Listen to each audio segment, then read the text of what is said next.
আত্মনিৰ্ভৰ আঁচনি 2.0 আজি গুৰুত্বপূৰ্ণ আপডেট আহি গৈছে। এইটো আপডেট হ'ল যিসকলে আত্মনিৰ্ভৰ আঁচনি 2.0 এপ্লিকেশ্যন কৰিছে এতিয়া কিন্তু সেইসকলে 7 ফেব্ৰুৱাৰীৰ পৰা ফাৰ্ষ্ট কিস্তিৰ টকা লাভ কৰিব 1 লাখ টকাৰ চেক।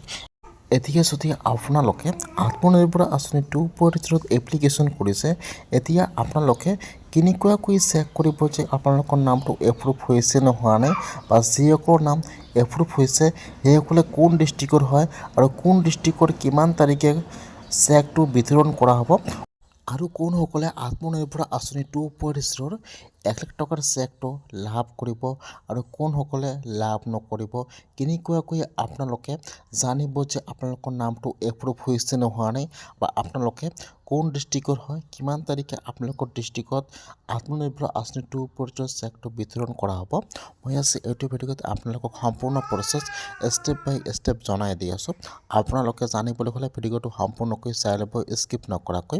আৰু যদি আপোনালোকে মোৰ চেনেলত নিউ হয় মোৰ চেনেলটো ছাবস্ক্ৰাইব কৰি ৰাখি দিব।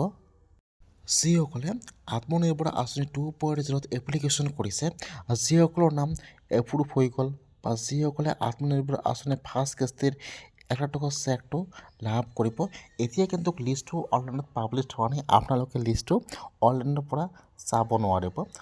এতিয়া আপোনালোকে কেনেকৈ জানিব যে আপোনালোকৰ নামটো এপ্ৰুভ হৈছে নে হোৱা নাই? যদি আপোনালোকে আত্মনিৰ্ভৰ আঁচনি 2.0 আবেদন কৰিছে আৰু যদি আপোনালোকৰ নামটো এপ্ৰুভ হৈছে তেনেহ'লে কিন্তু আপোনাৰ ফোন নম্বৰত SMS অথবা আপোনাৰ ফোন নম্বৰত কল আহি যাব। লিষ্টটো কিন্তু অনলাইনত পাব্লিছ হোৱা নাই, সেইকাৰণে আপোনালোকে লিষ্টটো অনলাইনৰ পৰা চাব নোৱাৰিব।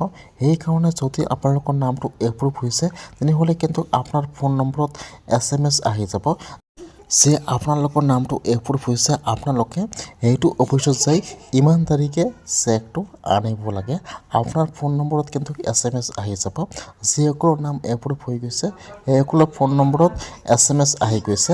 আৰু যদি আপোনালোকৰ ফোন নম্বৰত এতিয়াও SMS অহা নাই আপোনালোকে একো চিন্তা কৰিব নালাগে, আপোনাৰ মোবাইলত অতি সোনকালে SMS আহি যাব। যিসকলৰ নাম এপ্ৰুভ হৈছে এতিয়া কিন্তু সেইসকলে মেছেজটো চেক কৰিব লাগিব যে আপোনালোকৰ ফোন নম্বৰত মেছেজটো আহিছে নে অহা নাই।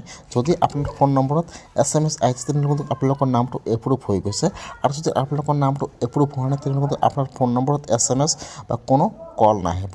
এতিয়া আপোনালোকে কোন ডিষ্ট্ৰিক্টৰ হয় আৰু কোন ডিষ্ট্ৰিক্টৰ কিমান তাৰিখে চেকটো বিতৰণ কৰা হ'ব ইয়াত কিন্তু ডেট দিয়া আছে আৰু এইফালে ডিষ্ট্ৰিক্টৰ নাম দিয়া আছে।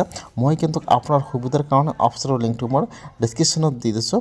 আপোনালোকে ডাইৰেক্ট ক্লিক কৰি এইটো অপশ্যনত আহি চাব পাৰিব যে আপোনালোকৰ ডিষ্ট্ৰিক্টৰ নামটো ইয়াত আছে নাই আৰু আপোনাৰ ডিষ্ট্ৰিক্টত কিমান তাৰিখে চেকটো বিতৰণ কৰা হ'ব, আৰু আপোনাৰ কি কি ডকুমেণ্ট লৈ যাব লাগিব। যদি আপোনালোকৰ নামটো এপ্ৰুভ হৈছে তেনেহ'লে আপোনালোকে এতিয়া কি কি ডকুমেণ্ট লৈ যাব লাগিব ইয়াত সকলো প্ৰচেছ দিয়া আছে। মই আপোনাৰ সুবিধাৰ কাৰণে অপশ্যনৰ লিংকটো মই ডিছক্ৰিপশ্যনত দি দিছোঁ। ডাইৰেক্ট ক্লিক কৰি আপোনালোকে ইয়াত চাই লওক আপোনাৰ ডিষ্ট্ৰিক্টৰ নামটো আৰু কি কি ডকুমেণ্ট লাগিব চাই লওক। 7 ফেব্ৰুৱাৰীৰ চাই বিতৰণ কৰা আৰম্ভ হৈ